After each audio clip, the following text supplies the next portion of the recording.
Did you take it? Did you take it? Which shield? I thought I was leaving it for Kuku. Angiqondi Gugu ithathe. Ithathile Gugu? And maybe charging is charging like that.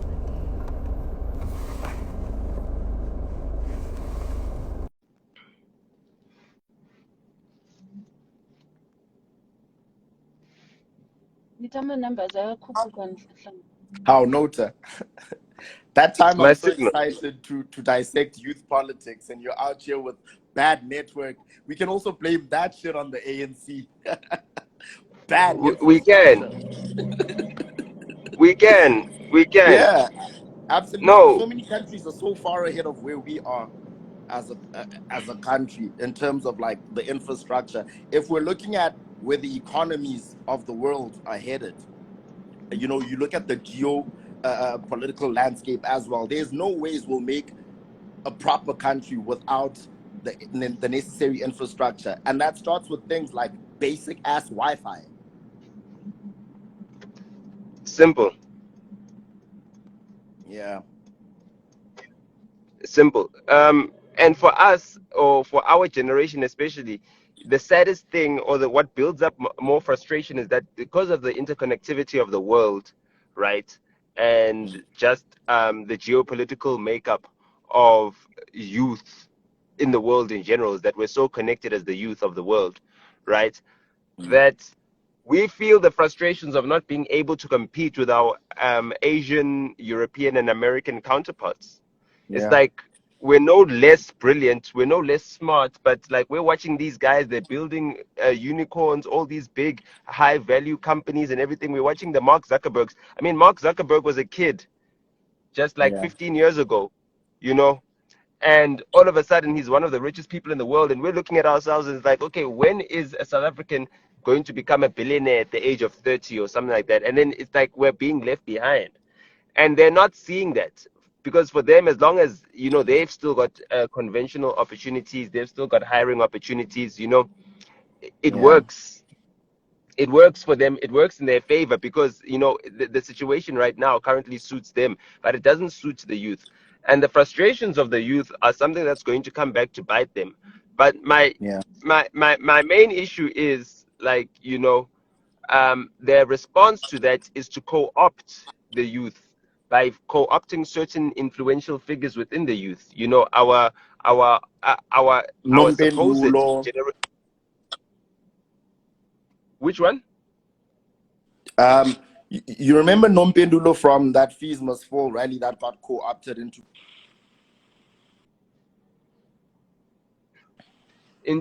the PYA leader.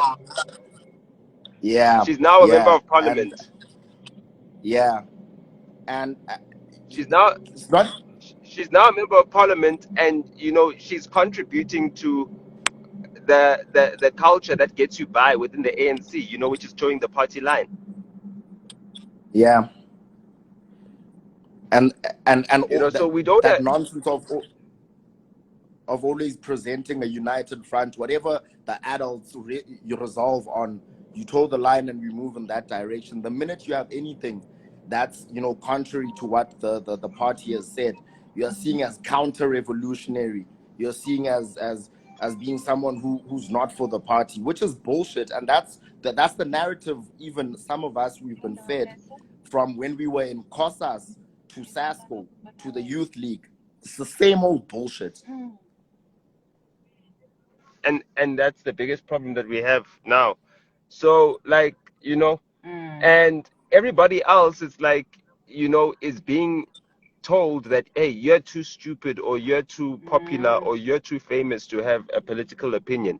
It's as if we don't live in this country, as if when the electricity switches off, we're not all left in the darkness. We're all experiencing this country. There's no one whose political opinion is less valuable than the other, because at the end of the day, we are all citizens of this country. We all benefit from or don't benefit from whatever services were delivered, you know, collectively. We all pay taxes, whether people pay income tax or personal income tax or company tax. all pay taxes. We all pay some form of tax. There's no one who is untaxed. You know what I mean? Yeah. Whether you're whether you're rich or poor.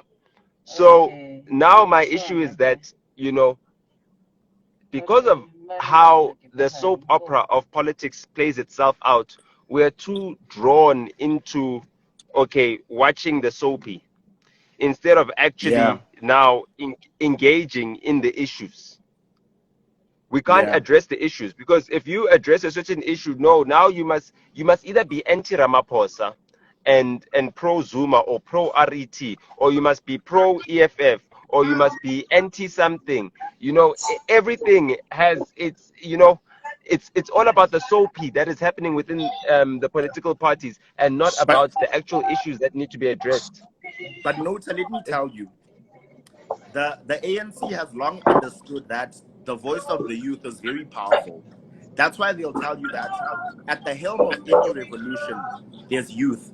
That's why both Jacob Zuma and Gwejaman Dashe, when there was the elections of the youth league at UJ Soweto campus, they came personally and they stopped it and said it's going to be a consultative conference and not an elective conference, because the youth was about to choose a leader that's going to be the same one tackling youth issues against the very ANC. But what I'm happy about personally is that the ANC is imploding. With these factions, the battles are going to cause all of these guys to rat each other out on who's corrupt and who's doing this, who's doing that. And at the end of the day, there'll be absolutely no ANC, you know, Do you or think? no corrupt ANC. And we have to Sorry. sit back and just watch.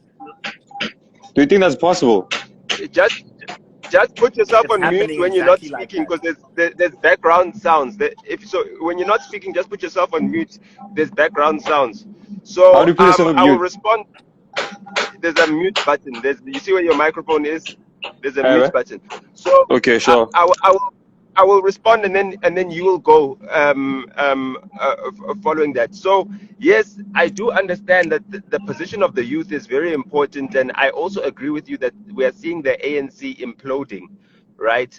And don't worry, I know that Cyril Ramaphosa is smart enough to be very aware that he's presiding over the implosion of the ANC. Bro, there's construction in the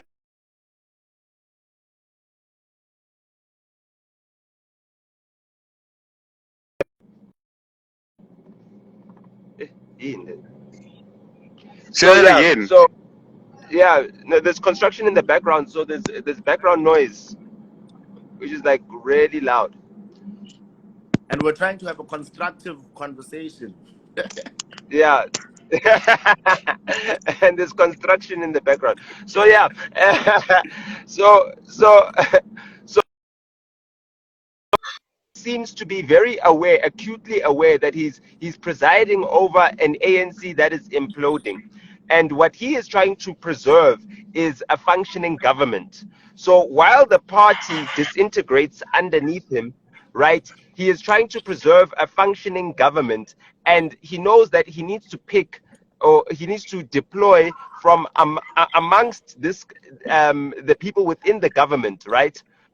So even like the deployment of Mamuluko Kobai from tourism to health right now, she is someone who already is showing signs that, you know, she's a career politician as well, and that she's a careerist, and that she's a hired hand. So he's putting her in the spotlight. He's giving her the poisoned chalice of the health ministry, because I mean, the health ministry in the middle of a pandemic, a global pandemic, which the country does not have the fiscal capacity to actually pay for, you understand, or to actually get out of. We don't have the money to get out of this, and we can't even get loans to get ourselves out of this without digging ourselves a deeper hole and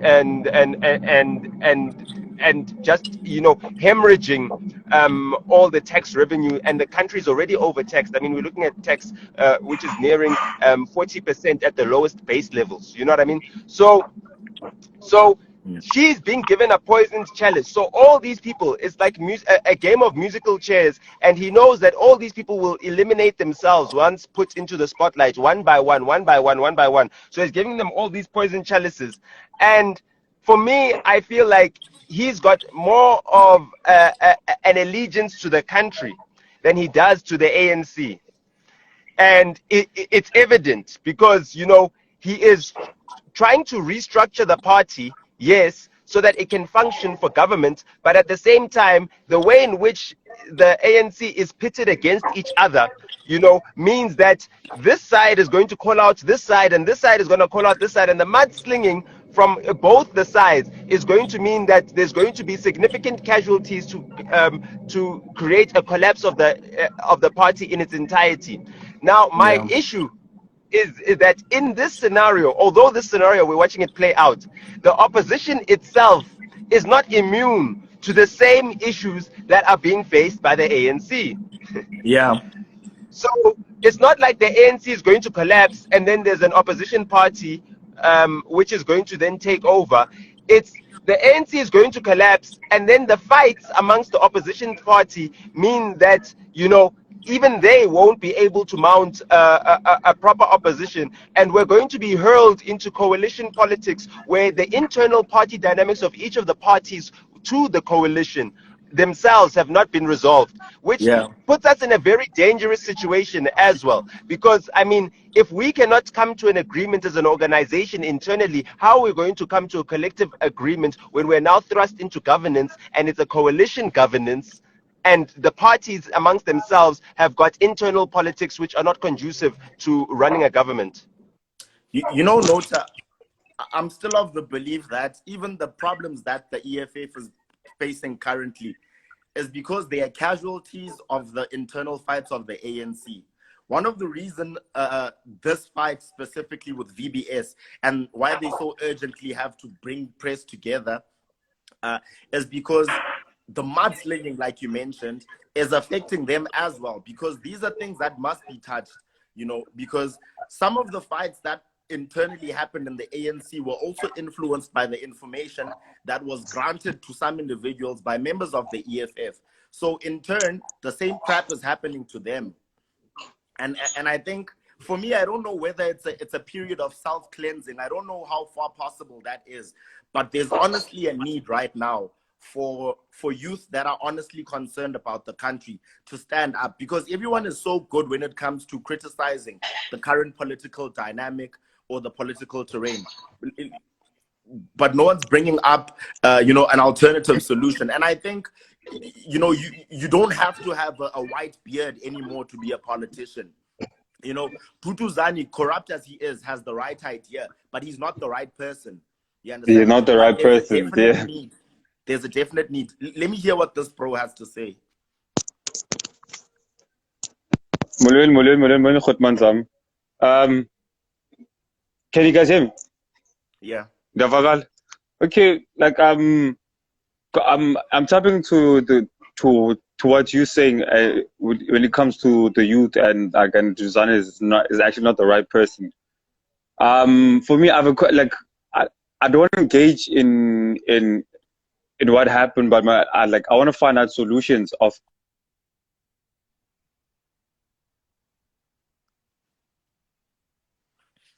Ish.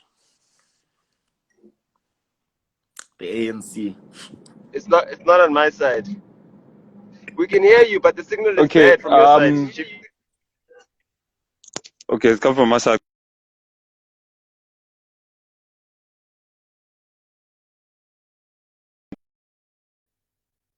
An intelligent choice, right? To come from a private sector to support our economies, like e.g., for example, is the fact that if we could get investors, like, because things like, I believe advertising agency as an artist, advertising agencies bring more money than any.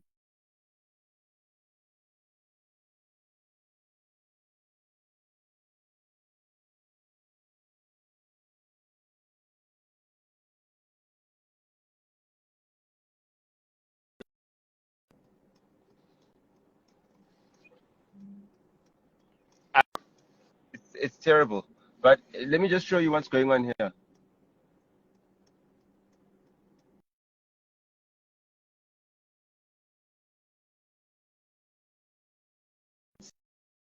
You know,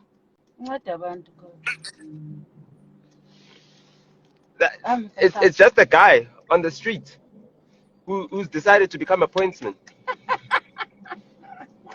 Hey, So we don't have government.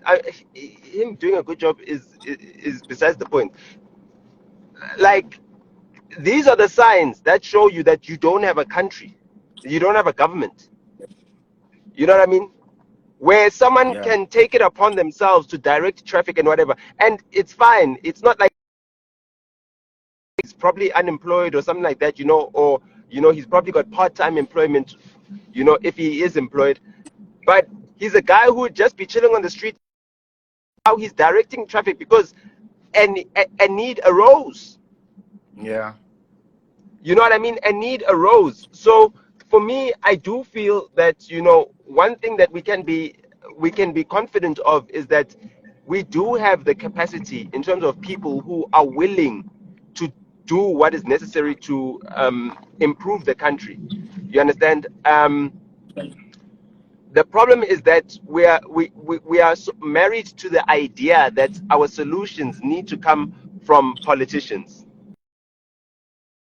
Married to the belief that politicians need to solve everything for us, and it's also partly due to our history, because our history taught us that it was the politicians that won our freedom, and it wasn't, and we don't actually understand the difference between civic political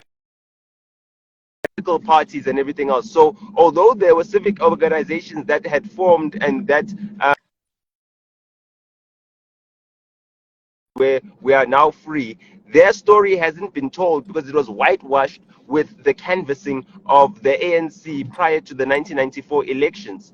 And yeah, so, us losing that whole entire history, us losing that story and that narrative has basically brainwashed our people into thinking that, the only solutions for this country need to come from Mukongolos. yeah. Which I think is the beginning of all problems relating to governance. Nota, even from varsity level, these boys that are in Sasco will tell you that one of the reasons they always want to retain power is to chow money. That culture is carried from COSAS to Sasco to the Youth League to organizations and structures like Sanko that are supposed to be taking care of communities, where the main aim is to secure the bag. Everything that happens, but it's a culture that that's entrenched in the ANC, and there's not much now we can do about it, because even an attempt to build credible leadership is supposed to be brought to us by these fucking cronies that teach or that have been preaching thuggerism. Because if you look at the ANC from outside, all you see is a governing party that's corrupt. And you don't know that, in fact, that corruption is institutionalized. It's preached. It's not something that, they go out Hey, there, Mr. Bale. they have a language, a specific language that they use when they are going about these transactions. They have certain deals that they cut with certain people that are strategic in certain positions. That's why, being a minister of public enterprises, for an example, was given to Malusi Kikaba because he was compromised from the onset. It's not a recent thing that he's compromised. He was compromised from Youth League days, and they knew that they could strategically place him in a place where, he could have access to parastatals, and state resources. So there's a language behind it, and there's a philosophy that the corrupt ones carry. And it's never been a secret, even to Cyril Ramaphosa. It's corruption that he knows that is within the ANC. There's not much we can do about it, bro. So, I mean, for me, it's like, okay, fine. I know there isn't much we can do to save the ANC. We're just watching it implode. You know what I mean? We're watching it disintegrate before our eyes. For me, my biggest issue right now is that we've got local elections coming up, right? and for the next 3 years or 2 years, up until we have the national elections again, we'll be hamstrung and we'll be stuck with whoever these parties deploy into our municipal management. Yeah. And, governance starts from a municipal level. So, already these guys are trying to close ranks as much as possible. You can see it, just like look at Ekurhuleni. Like they've got a big problem there because they're leading via coalition a government. Yeah. You know what I mean? They're leading via coalition government, and they're very much RET aligned. They've filled their ranks with RETs. But now that the mother body is cracking down on the RET aligned forces, they've got their existential threat is coming from within, from within the organization. Zwandile Masina, as much as he's the mayor, he has no constituency. There's no one. He did not rise up the ranks with a following. He's not a charismatic leader as well, so he's grasping at it right now in desperation, but he's also aligned himself with people who are opposed to the ANC leadership. He's fallen for the lures of the EFF, who have lured him in because of whatever business they're doing together. He's very close to Julius Malema and everything else, and it seems like what he's been trying to do is find himself another or an alternative political home outside of the ANC prior to the ANC's collapse. That's what it looks like. But what is the problem for him right now is that how is he going to now convince another coalition partner that is not the AIC, that is not going to gain votes because of mistaken identity, to then support him? Yeah. Who's that? Is that? How is he going to get that?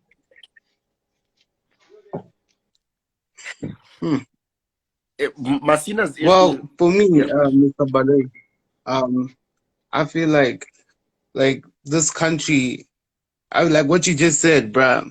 It's not in as much as like the politicians are important and all that, and all the leaders are important, but then there needs to be a drive from the population as a whole to like improve the country as the way, because now like the thing that's hindering us from doing this is like these unnecessary grants that we giving people just makes people be comfortable with just sitting back and relaxing the whole time, and that's how it is, bro. And people are gonna like getting free money is something that people like get like used to. You understand?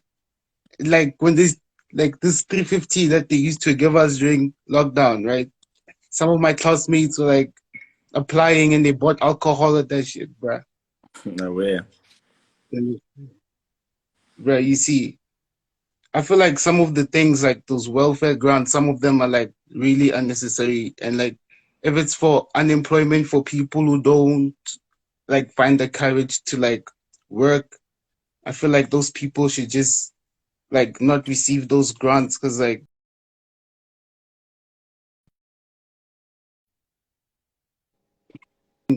like babies, gang babies used to get those child grants. It's just crazy, bro. And I live in Congo, so I know, bro. Like this thing happens all the time, bro, and it saddens me. You understand? Yeah. So So so again, the class politics are also going to come into play here. And then, so how have you interacted with other youth or student bodies that come from, other areas outside of our metropolises, outside of our cities? Because if you're talking about student bodies, there is no rural university.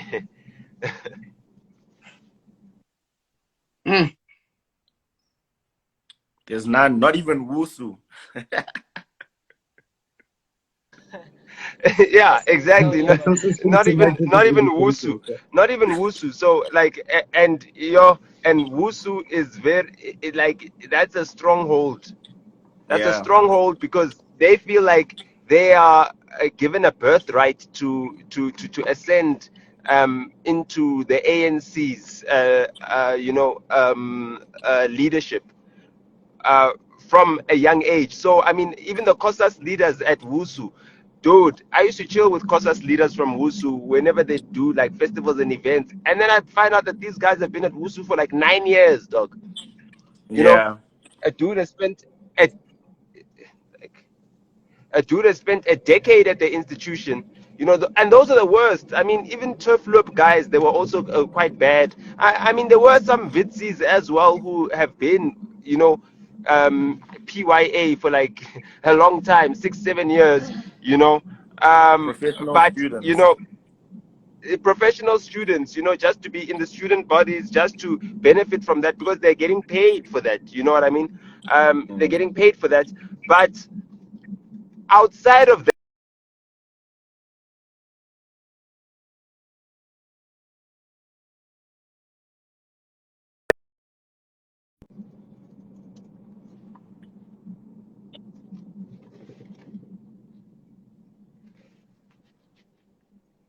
Hey, bro, we lost you for like 15 seconds, dog.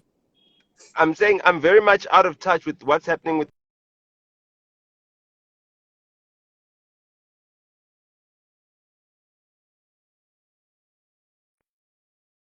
We've got access to internet. We know we've got Instagram Live. We're able to have these conversations. We've got the internet. We've got Instagram Live.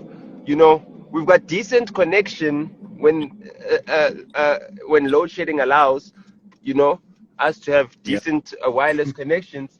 But you know, if you think about our situation currently, like what are the rural youth doing? You know, how are they engaging in this? Or do they see themselves as like passengers, or do they see themselves as like people who are not involved in the running of this country or the future of this country, and they're just waiting for their bus ticket to the big city so that they can look for jobs? Nota, Mm. not even the youth in the metros has a voice big enough to change anything. How redundant do you think the guys in the rural areas must feel? I just made you an example of how Gwedemantashe stormed into an ANC general conference and said that there will be no elections happening. It's going to be a consultative conference. After people had traveled all the way from the Eastern Cape, the Western Cape, Mpumalanga, Limpopo, and Zuma, together with Gwedemantashe, had the guts to tell the youth that you're not going to elect leadership because we say so. Imagine how redundant someone who's far away from that type of influence must feel. It's crazy, bro. It's crazy. And also, bruh, like, how do you keep these people, like, how do you hold these people accountable for their actions with so much corruption that's happening, bruh? I mean, it's crazy. The law must take its course. But even if the law Look, does take its course, like, they bribe the magistrate sometimes. It's bruh, like, how long has this so Zondo Commission thing been happening and Zuma is still not in no. jail? And with those rape charges and stuff, bruh. Come on. Okay, well, I mean, the rape charges, like those are always going to be difficult to prove, you know, with the type of legal representation that he has and with the laws in the country at the time and what defines rape, what defines consent, and everything else. The laws have changed since then. You know what I mean? But you know, that that particular situation was always going to be a difficult one for us to resolve within the legal framework. His corruption case has now come up. You know, he's basically alleging that the prosecutor is got a bias against him,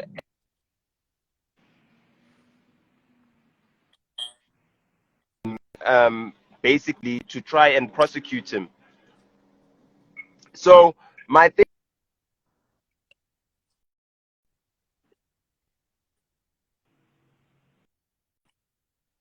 is an international company. It's Thales, the French arms dealer. So obviously he obviously the prosecutor does need to engage with international law enforcement agencies and other what you call sources to get the information that he needs. A lot of the revelations that have come out about Thales' dealings have come from German prosecutors, you know, who are obviously competing with the French themselves to get some of these arms contracts and everything else. So, like, I had no expectation that, you know, there wouldn't need to be some sort of international collaboration to secure a prosecution against Zuma in this trial. So his assertions that no, the prosecutor is a foreign agent and whatever, you know, are for me like inconsequential. But you know, they could persuade the public gallery and the court of public opinion to make it seem like he's being persecuted. And the mere fact that the case itself has dragged out for so long is like, this guy is no longer in power anymore. The arms deal is such a long time ago. Why are state resources being used to now prosecute, or in his words, persecute Zuma, who is in his retirement right now and should be allowed to rest? So that in itself, right, puts our entire legal system on trial, you know, and our legal system is on the back foot here, because I mean, they should have carried out this prosecution long time ago. They had the evidence. There was prima facie evidence, or prima facie, however you pronounce it, you know. Bulelani Nuka, yeah, when he was what's this guy, when he was the chief prosecutor, basically laid it out, you know, and then his investigation was thwarted because of what happened at Polokwane. He couldn't wrap up his investigation in time, and the only thing that he got out of it was that his wife was promoted to becoming the deputy president of the country and then becoming a United Nations ambassador. And you know, it's like, hey, bro, sorry for destroying your career and your credibility and everything else, but at least your wife is taken care of. You know, so like, as much as I can understand, you know, like his position right now, we needed him to do something for the court of public opinion, like what Themba Maseko has been able to do with his book, you know, his novel. We need Bulelani to do the same thing, to be a whistleblower, to write a book, to make it, to turn it into a movie, because you know, we're in an age where content is king. And Don't park right in front of the. this is the parking space. Yes. Yo, Nota. Yeah. Yeah, I might not have all the time to carry this conversation, and I mean, you know, there's a lot of depth here, and there's a lot to dissect. But I don't know if you remember me from the rooftop chillers in Santon. I remember when we spoke. I remember. Yeah. Dude, I need you on my podcast. It's called The New Kid in the Vlog. In fact, I need you and your wife for one of the episodes, because what we do is that we basically follow, you know, the journeys of people that have navigated either the political space or the entertainment space, and try to document that, so that we can also inform, you know, the next generation, so that they don't make the same mistakes that, you know, maybe your Baritas would have made coming up, you know, your Notas would have made coming up. So I really need you on that platform, bro. Look, I'm more than willing. You know, as far as persuading my wife to do it, you'd have to do that on your own. You know, Yeah. she does her own thing. Yeah. But yeah, so I mean, look, I'm more than willing to do that, and I think we should have that conversation as well. One thing that I feel like we're lacking within our media landscape is basically people that are interested in basically taking this country forward. Yeah. Hello. What's catch of the day today? Yellowtail. Okay. Can I have 2 of these, and then please make the chips extra crispy. Yeah. Please make the chips extra crispy. So, okay, cool. No, I'm more than willing to come through, join you as well. Where do you record from? I record from my place, but obviously the setup is mobile. Yeah, but I'm saying specifically where, which area? I'm in Centurion. Okay. Yeah. Okay. Cool. Yeah. Well, that's not too far from where I am. Wait. Sorry, man. Can I have water as well? I should So, actually. yeah. I should actually take. I see you're a fish person. I should take you fishing in a place called Coffee Bay. I'm sure you know Coffee Bay, one of the most beautiful places you'll Sorry? ever go to in South Africa. No. This is my car. Oh, someone parked you in. Okay, sorry about that. No, I'm parked here. Yeah, sorry. Yeah. I'm saying I should take you to Coffee Bay so that you can catch your own fish. Yeah. Well, I haven't been fishing since I was a kid. Yeah. Since I was a bambino, like a real baby. It's a really exciting You know? experience at the sea. So okay, cool. Yeah. When do you go there? Normally the shed run is around about this time, June, July, you know, when there's like clear skies, full moon.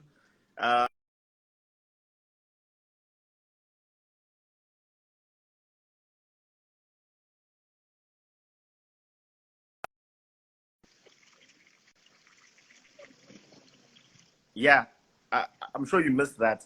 I'm saying when you go on that side of the coast, there's a sardine run that's also Yeah, followed sardines. through. That's what I was saying. Yeah, it's followed through by a breed of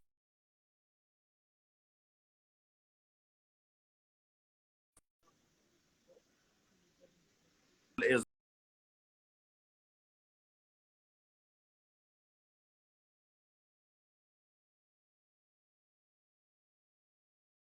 on them. Okay, cool. No, cool. Let's connect and let's do that. Yeah. But you know, yeah, no. Thanks for also giving me some insights as well into especially the youth politics of this country. Aware. I'll DM you. We'll I'll be in hit you touch up soon. via DM. All right, cool. Easy, my dog. Thanks. Sharp. Sure.